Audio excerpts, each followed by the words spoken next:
Hello, everyone. I'm John Evans. Welcome to another episode of One on One. It's news that fans of Outer Banks have waited to hear. And no, I'm not talking about that stretch of land along the east coast of North Carolina. I'm talking about the hit television show co-created by Wilmington's own Jonas Pate, which went to #1 on Netflix during its second season. Season 3 will be available soon, February 23rd. And that's when we can catch up on John B., JJ, Pope, Sarah, Kiara, and Cleo as they begin life on the deserted island.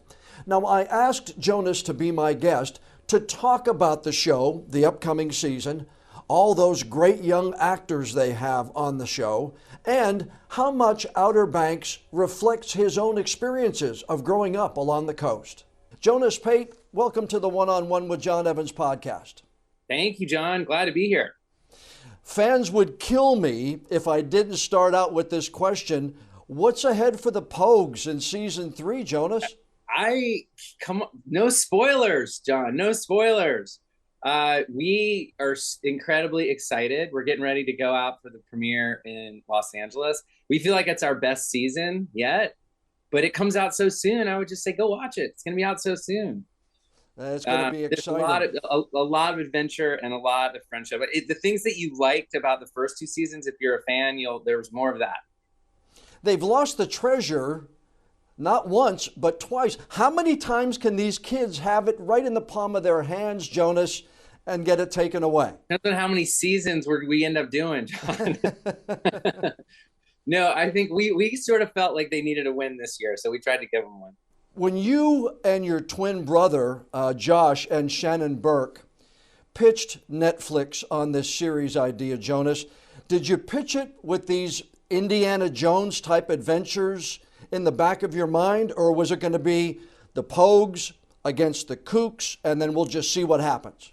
Believe it or not, we always had this dream of what if you were with this group of friends and it started on what became the greatest adventure that anyone could ever possibly imagine. That it would start really small and really local and slowly over time build and build and build. It's hard to pitch that to Netflix right off the bat because it's such a grand idea. So we pitched them sort of the first season.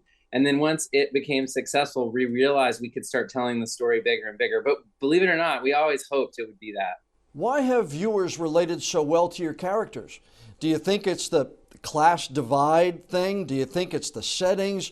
Or is it the young men and women that you have playing these central roles?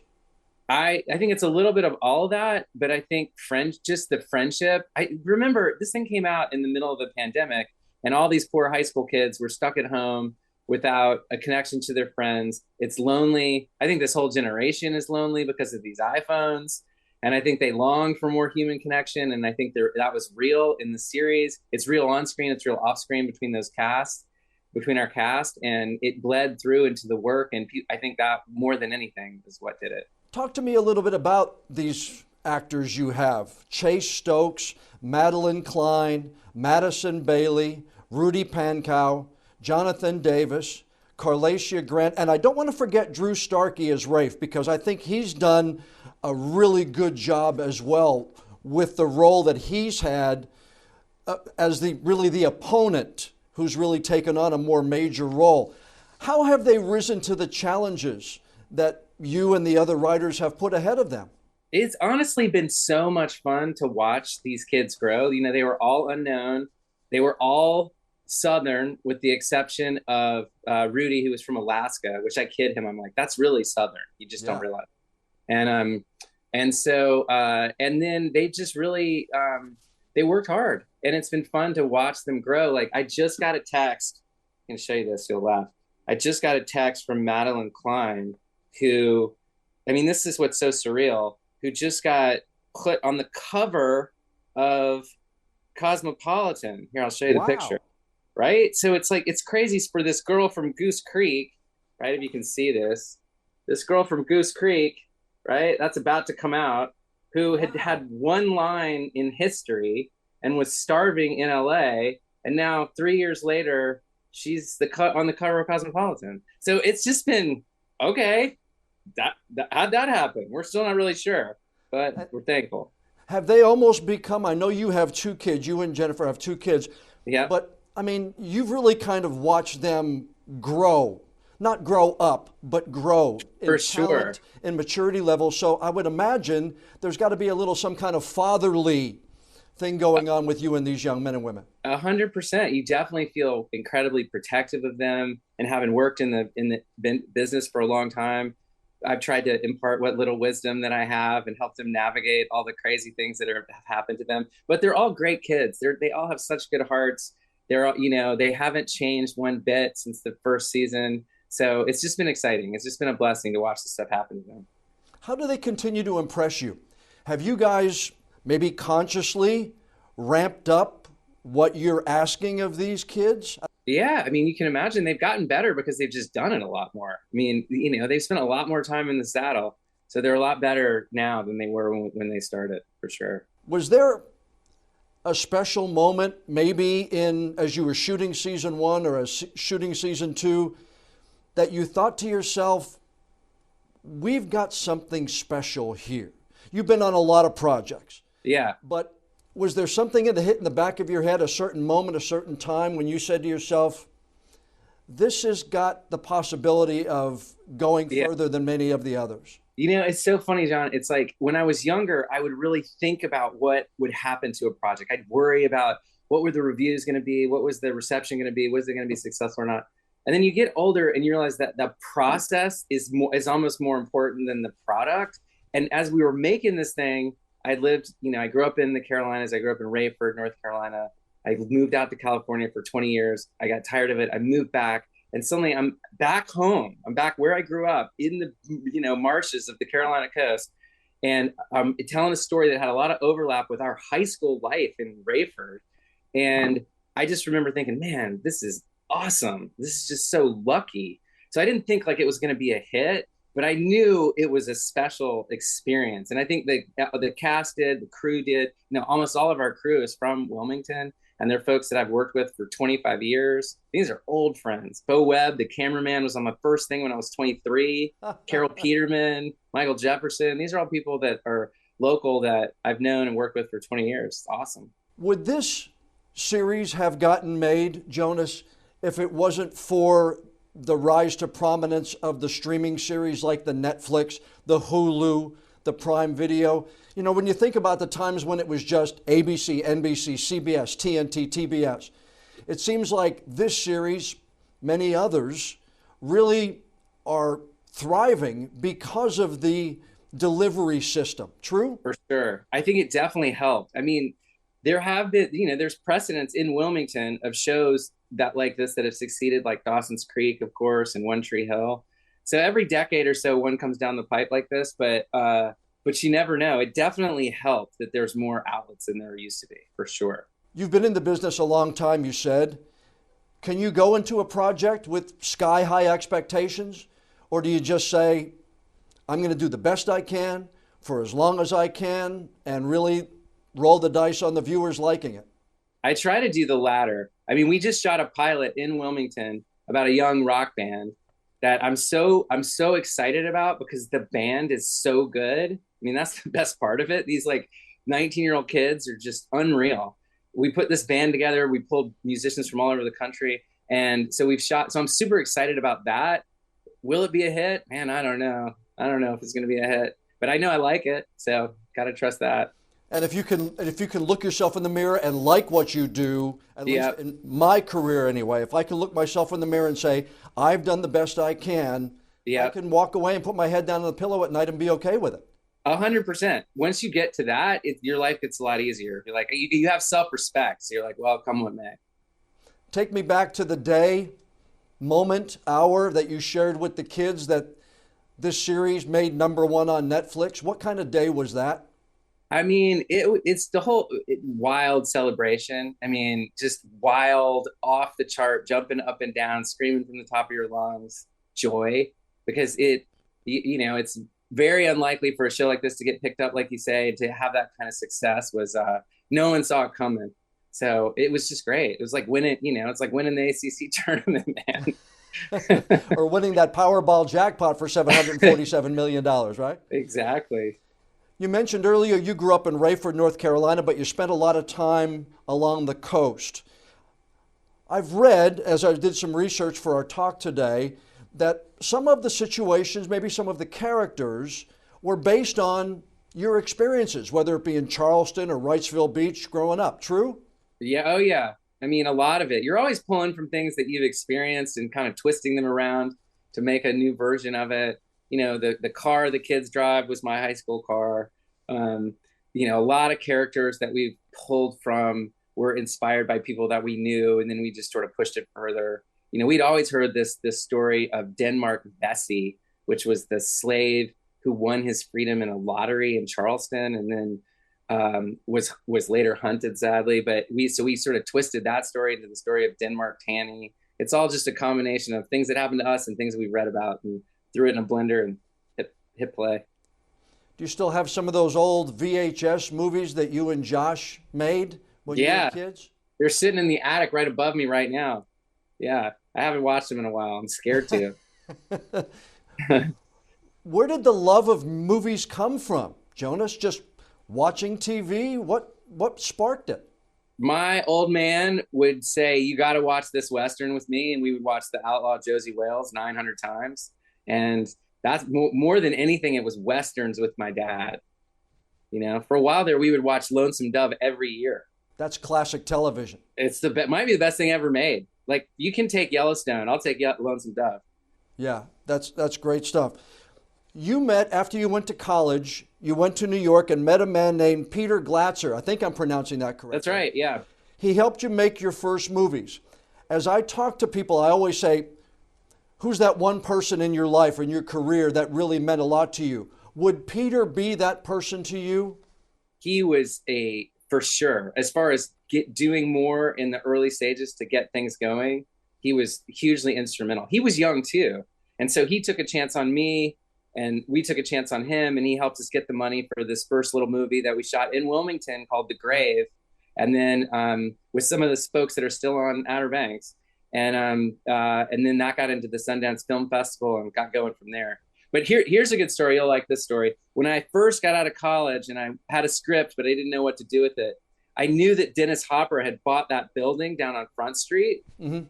And so I got a sheet and I spray painted on it. "Hey, Dennis, I got a script. Here's my number. Give me a call." And I hung it on the front door. And then I called the Star News, and I was like, some idiot just hung a sheet on Dennis Hopper's front door. And they went and took a picture of it, and it was on the front page of the paper. Okay. And then a month passed because Dennis wasn't there. He's off in Hollywood doing something. And I'm watching the Carolina Duke game. Phone rings. Pick it up. Dennis says, "Hey, do you have that script? Come bring it to me." So I go straight. I haul ass down to Front Street. I meet Dennis Hopper. I give him the script, and he helped me get the money for the first movie. That's an amazing story. Yeah. It's hard to believe it happened. I look back and I'm like, and I think now, like, he was like 70 at the time, and I was a 23-year-old nobody. And I think, how cool is he? How cool is he to help me like that? Yeah. Those are the things you try to pass on to the next generation. 100%. 100%. Yeah. Trying to do that now. We have lots of young people on the crew that we try to get going in their careers. After The Grave, which made it to Sundance, after The Deceiver made it to the Venice Film Festival, were you walking a little taller? Did a little too tall. "Hey, I'm on my way. Here we go"? I think I was walking a little too tall. I think I thought, why do people say Hollywood is hard? This doesn't seem that hard. But then reality, of course, set in. It is hard. And, if your first movie isn't Citizen Kane, it's almost better to be a total unknown than to have made one mediocre movie, because now they know you're not Orson Welles. So I was going to say, you can only take people by surprise once. And then after that, they feel like they got your number. It actually was a blessing, though, because it led me to start working in television a little bit. And television, you actually have, because it goes quicker than movies, you can refine your craft. So I felt like I became a better filmmaker, a better storyteller over those years working in TV. And every now and then I'd get to do a little movie. But yeah, it wasn't always that easy, that's for sure. It got harder after that. I think the general public, Jonas, might think when you get onto a movie set, the director's the big boss. Yeah. And he's in charge of everybody. But, you know, when you were directing some of these early movies, you were working with Tim Roth, who was already on Reservoir Dogs and Pulp Fiction, Renee Zellweger, who had been on Jerry Maguire. So as a young director working with some of these people, did you learn from them along the way? Oh yeah, I hugely. I learned a ton from them. They, especially Tim was a great example. He'd already done a lot of work, and Ellen Burstyn was in that movie. So she, is an incredible, legendary actress. But the person I learned the most from those early movies was the cinematographer, this guy named Bill Butler, who was the cinematographer of Jaws and The Godfather and The Conversation. And he was probably 80 years old at the time. He wore the same thing every day, ate the same soup every day, never changed. And he imparted a lot of wisdom. And you know what? He's still alive. He's 101. You are the creator and EP of Surface, which shot here in town. Yeah. What was it about Wilmington that you shot many of your projects here? You brought Surface here, and then you and Jennifer moved here to raise your kids. All I've ever really wanted to do was make movies in North Carolina. And, I felt for a while that I had to go to LA to get a chance. And then I found, honestly, that it's easier for me here than it is out there. So I really prefer working here. And I'm so thankful that we have this rebate here where shows can be made here. That's so critical. I feel like it's so good for the local community. And I'm part of the governor's film commission, where we work hard to try to keep that going, and thank you to Michael Lee, who helps with that. Appreciate that.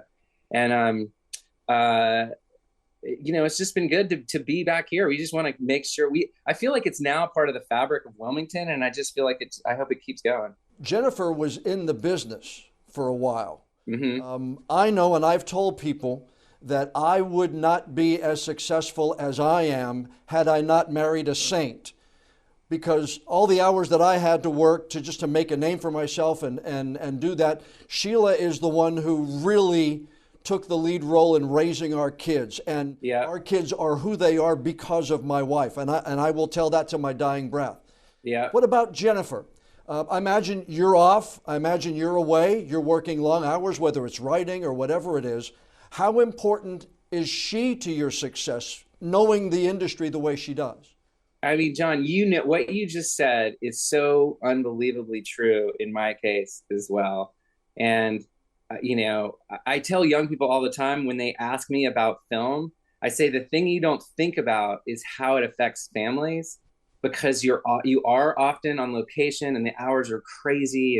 And you really do need a supportive and understanding and smart and tough partner. And Jen is 100% that. And she's always found ways to work at certain times when there was a little window. And both of our kids are now in college, so we're empty nesters. And Jen and I are back working together. We're getting ready we just produced this pilot together. So it's been so much fun. Like she had this great career. She raised two amazing kids, and as soon as it's over, she's right back at it. So super, super lucky to have her. Well, you're lucky you can work together with your wife, because Sheila wants me nowhere near what she does. I just do what she says. That's all. You're part of the governor's advisory council, like you said. HB2, I know that impacted you being able to shoot Outer Banks here. Yeah.